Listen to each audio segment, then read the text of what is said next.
So, 50 out of 250 championship points so far. Came 64th exactly at the Bochum Regionals, just squeaked into the top 64 CP, so that is 50 so far, and I need another 200.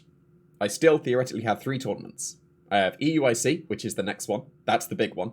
Then I have Malmo and Turin as possible tournaments as well. Ideally, I just come... Is it top 8 or is it top 16 that gets 200 points? I think it's top 16. If I come... Whatever gets 200 championship points in the EUIC, then I'm just sorted. And I can do whatever for the other two regionals. But historically, I have done all right at EUIC. I've made it to day 2 twice in EUIC, but then both times I came top 64 rather than top 32, which I will take. If I come top 64, and that's a decent amount of points, that would mean was it 160, give or take? Can't remember off the top of my head. But then that would mean that if I just get points at one other regional, then I should be sorted. So EUIC is the big one. I need to do well at EUIC more than other regionals. Because if I fail EUIC, I have to basically, win the regional. Which I've done before, but it's quite tricky at this point. So I would prefer to just do well at EUIC. So what I've done so far, I've started practicing in Regulation C. And I have not found anything remotely working at all at the moment. So the ideas that I've had have just about reached the 1400s on Showdown and then have been struggling. So just having a look at the ladder right now, where it's at. So come on, Showdown, you can do it. There we go. So 1700s is the top at the moment. It's obviously it's not quite as high as the Series 2 one, because that's in the 1900s, but 1400 still is not good enough for a regional worthy team.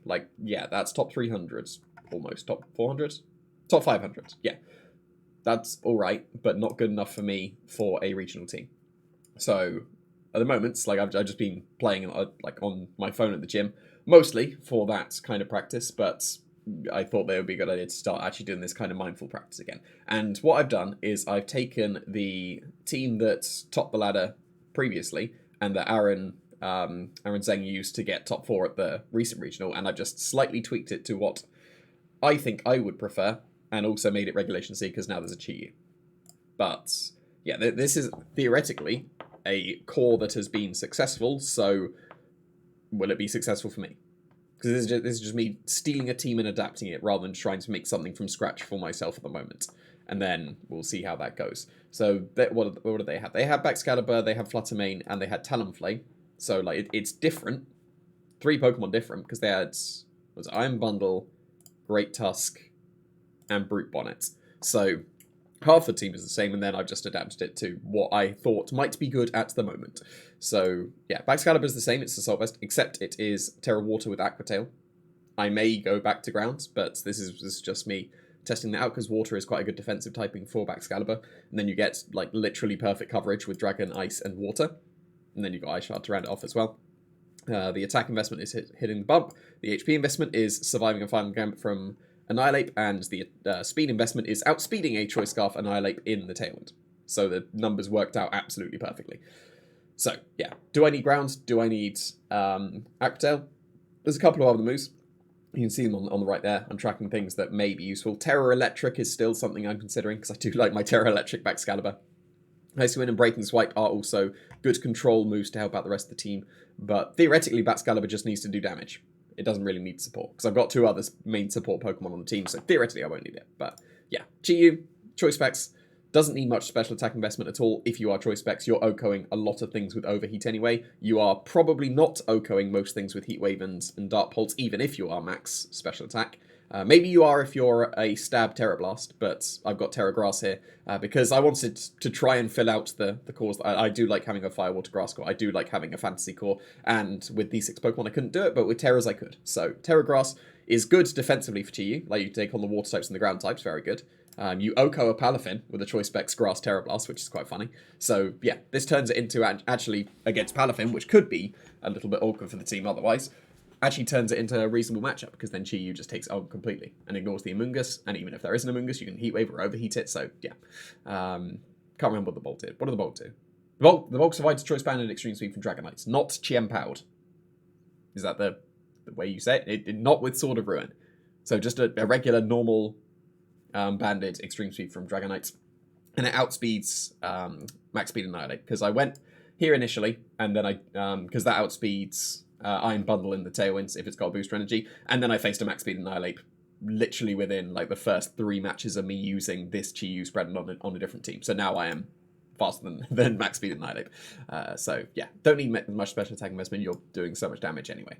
Fluttermane is now booster energy. So I've been trying to fit this onto a team for a while, because I tended to have Roaring Moon on most of my teams that ended up having a Fluttermane, and Roaring Moon benefits a lot from the booster energy. So then this had to be Life Orb instead. So now that I've got the booster energy, it's really nice, because sub with Life Orb is a little bit awkward, voice crack there. But yeah, because when you go for sub and then you take Life Orb Recall as well, you could just KO yourself behind a sub if you've taken enough damage anyway. Booster energy doesn't have that problem, and it gets the same damage output as well. So I've got a matching special attack and speed here, because I outspeed a mouse hold, and then I'll still get the special attack boost. I way prefer the special attack boost. So that's balancing out the EVs perfectly there. And then on the special side, I think it was like Modest Sash Fluttermane is very comfortable to survive a Shadow Ball from. But you don't see Modest Sash Fluttermane, so it doesn't really matter. And the defensive investment, I believe, was a Wave Crash from a Dondozo. Because then if I've burned the Dondozo, or I've intimidated it down to -2, then they can't OHKO the Fluttermane. So, yeah, numbers again working out quite nicely. And you may have spotted here, I've got Hex. So I really like Hex on Fluttermane. And I want it to be viable over Shadow Ball a lot, because even my little testing has been very, very nice. So I paired it with Prankster Grimmsnarl with Thunder Waves. I paired it with Glamora, Mortal Spinning, and Toxic Debris, which has been really nice. I want to try and fit a Glamora on the team. Like, if I can, it's theoretically going to be over Sandy Shocks, and I'll turn Baxcalibur into an electric one for sure. But yeah, like the Hex has been really nice, because it combos with Talonflame. Like, Talonflame can turn into a extra support for Fluttermane, because then you can go for Will-O-Wisp and Hex on the same turn, and then that's a massive hit. The main downside of Hex that I've seen so far is pretty much just other Fluttermanes and Golden Goes.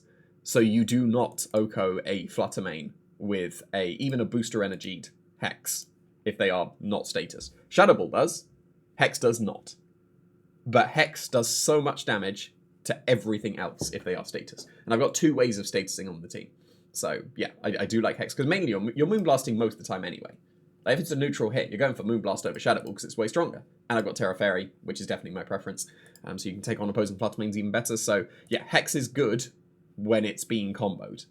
Otherwise, most of the time you're going for Moonblast anyway. And I do like sub. I really like sub on Fluttermane. So yeah, I'm trying to see if Hex is viable over Shadow Ball, and I really hope it is. So we'll come back to the Gyarados, because that was the last one that was put on the team. It's just in alphabetical order. So yeah, Sandy Shocks mainly put on there because I did like the electric and the ground type coverage. I wanted a special attacker. Like, the Great Tusk was physical attacker. I have a Chi-Yu on the team, so I wanted a special attacker, ideally ground type, that could make use of the Beads of Ruin, and that is Sandy Shocks. So yeah, just Life Orb, pretty standard. Like, it's got Thunderbolt and Earth Power, you're always going to have that. The debate at the moment is either some sort of Terra Blast, or Flash Cannon, or maybe even Heavy Slam, because Ryota Otsuba did, is that how you pronounce it?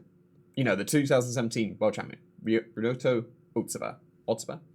Sorry, I'm butchering that, but yes, he had a team that had a Sandy Shocks with Life Orb with a Heavy Slam, because Fluttermane is so light. I think it's like 4 kilograms or something, and then Sandy Shocks has some weight, even though it's actually pretty light. Heavy Slam is still 120 base power, and OHKO's Fluttermane, even without the Terra Steel. But ideally, I would want Steel Flash Cannon in every other situation, because like Ground, Steel, and Electric is pretty much, again, perfect coverage. And I wanted a Steel type somewhere on the team. I couldn't initially fit it on the team, unless this was a Magna Zone, but I wanted a ground type. So yeah, the Terra typing is solving the cause that I don't actually technically have, because I've got a Fire, Water, Grass Core, another Fire one, but Fire, Water, Grass Core, and a Dragon, Fairy, Steel type. So solving it that way. And then ideally it is Flash Cannon, because Flash Cannon is better in every other situation except for Fluttermane. And you can OHKO Fluttermane if it's got no bulk. They are the bulky one, then it's likely going to survive anyway. It may be a roll, but it's good enough. Yeah, Talonflame, the Tailwind is good. I've been debating on, do I want Iron Jugglist, do I want Roaring Moon, do I want Mercury, and all that kind of stuff. But then the combo of the Will-O-Wisp and the Hex was the main draw as well. Also, I have lost so many times to Extreme Speed Dragonite. I don't know what's up with it. Like, when I've tested Dragonite, it's actually been quite poor. But I keep losing to Extreme Speed Dragonite. So another big reason of why it was Talonflame over the other Tailwind setters is Quick Guard. Because then that puts a stop to Dragonite completely. If they have Dragonite and you still have Talonflame, if they lock into Extreme Speed, you just Quick Guard for the entire game. And maybe if they see Quick Guard, they won't lock into Extreme Speed because of the fear of Quick Guard, and then suddenly you don't have to worry about priority anymore. So yeah, Quick Guard, big thing there. But then you still got the combo of the Will-O-Wisp with the Fluttermane. Like, Will-O-Wisp is a great move anyway, so because most of the team is very specially bulky, like Assault Vest. Mainly special defense. Slightly better special defense. Ignore that. But yeah, Talonflame, it does seem to fit with the team pretty well. It was on the team that Aaron and the Japanese players that built the team for the top of the ladder had initially, so just still continuing to go with that. I think that if I have Quick Guard, and even Terra Ghost is probably still the best one on Talonflame, then I don't need Covert Cloak. Because that's mainly for fake outs. So then I should be able to get away with a different item. And I would like to be able to get away with Sharpbeak, because then Brave Bird will actually do a nice chunk.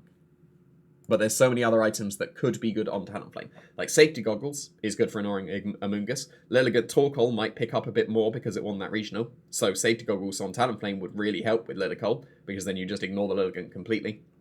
There's a lot of other items as well. I want Wide Lens, but Wide Lens is only helping the Will-O-Wisp, and it's 8%, whereas this is 20%. 20% is better than 8%. So, yeah, I don't trust Will-O-Wisp, and I still don't even trust it with a Wide Lens, but it's better than nothing. But when I'm tracking Will-O-Wisp misses, I'm only going to increase the counter for Wide Lens as 0.5 of the time.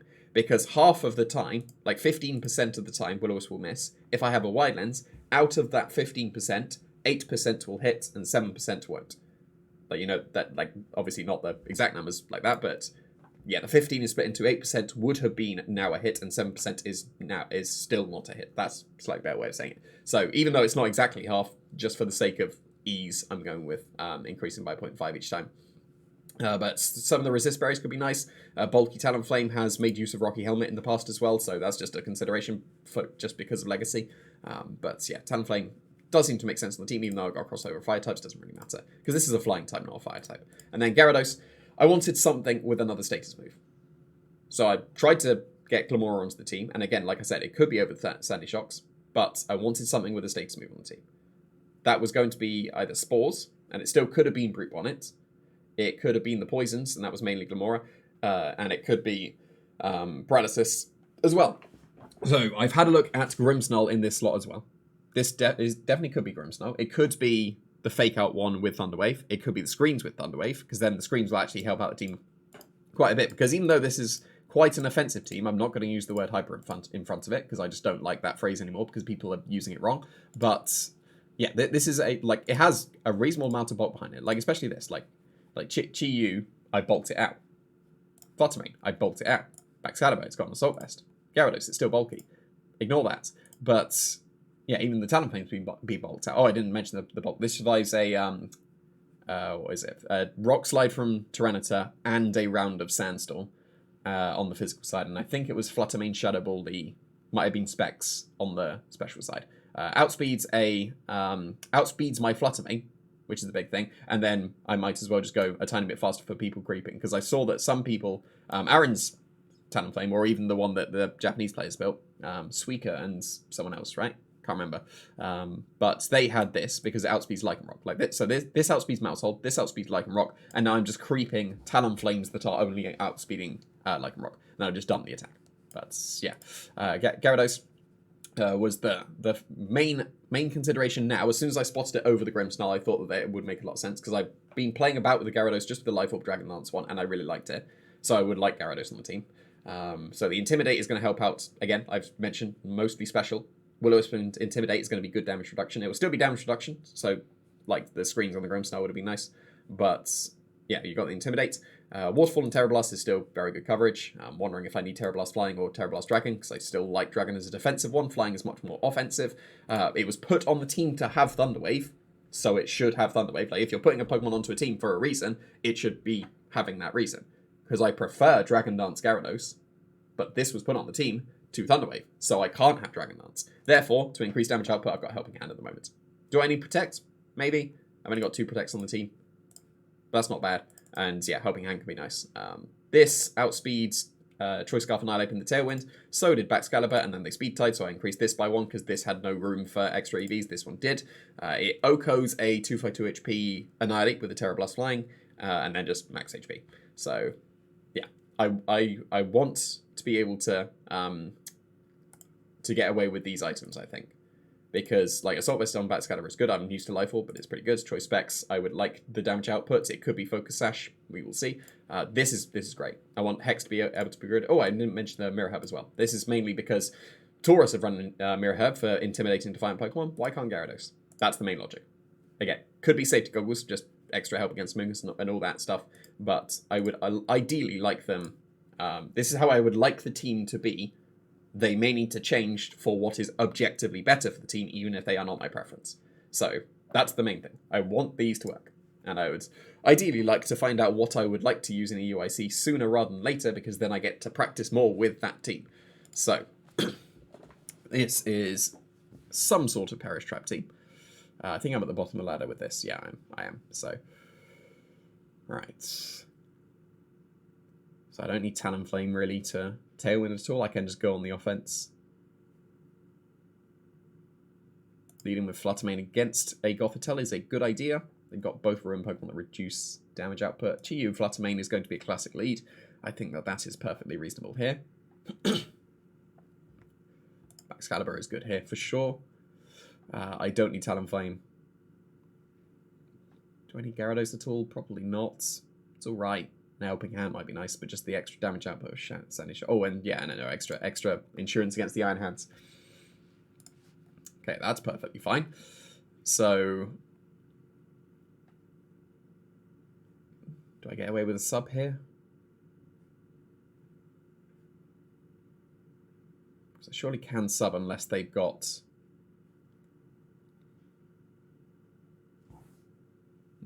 like, Thunder Wave or something. I can surely get away with a sub.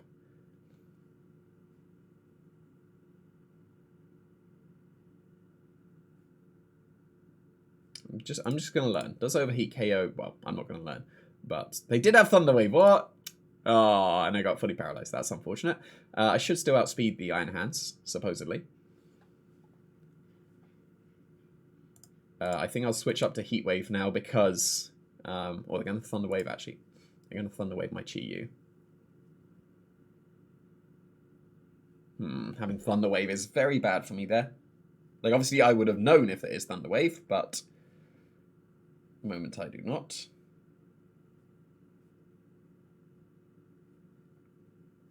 Should I just risk the Terra Fairy to guarantee the Iron Hand goes, and then I can still learn the Overheat? I want to learn the Overheat Calc. That's what I want to learn. So... oh, they do perish some. Wow, okay. Ooh, not quite. But that's a good chunk. I didn't expect it to KO. But there we go. And now I Terra Fairy, so I can't switch out. Lovely. Yeah, that's just a unfortunate loss if this were to be one. But it is definitely still not over. But that was a poor decision to Terra Fairy there. That's a good chunk of damage. This is a double protect, so I definitely lose both Pokemon. Unless they switch into the Iron Hands. They're not going to. They're going to double protect. So I may as well get a sub to ensure that I am safe from a fake out if the Iron Hands were to switch back in. Like so. I could have got away with the Moonblast into that slot. So that was, like, it was very risky from them going for that. But now I can go for Moonblast into the Iron Hands and overheat him. That would be a double KO. I haven't played this ideally. Like, obviously the 2 paralyses on the Fluttermane turn 1 was not ideal. Because that would have been a lot of damage, and I would have been able to break the trap very easily. But, there we go. Okay, at least I KO the Iron Hands. And Trick Room, Heal Pulse, that's fine. They're not going to be an Ice Shard range, are they?